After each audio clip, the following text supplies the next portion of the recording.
امام ابو حنیفہ رحمۃ اللہ علیہ نے ایک شخص کو قبرستان میں آ کر قبر والوں کو سلام کہتے ہوئے سنا. اور جو لوگ کہتے ہیں نا ہم حنفی ہیں بھائی اگر حنفی ہیں نا صحیح تو امام ابو حنیفہ کی بات بھی مانا کریں.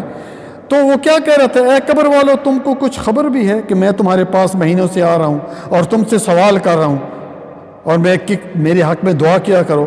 تو امام ابو حنیفہ رحمۃ اللہ علیہ نے اس کی بات سن کر فرمایا تجھ پر پھٹکار ہو اور تمہارے دونوں ہاتھ جو ہیں گرد آلود ہوں. یعنی ایک محاورہ ہے. تو ایسے جسموں سے کلام کر رہا ہے جو نہ تو جواب دے سکتے ہیں اور نہ کسی کے مالک ہیں اور نہ آواز سن سکتے ہیں. پھر امام ابو حنیفہ رحمۃ اللہ علیہ نے قرآن کی آیت پڑھی وما انت بمسمع من فی القبور کہ جو قبروں میں ہیں ان کو تم نہیں سنا سکتے.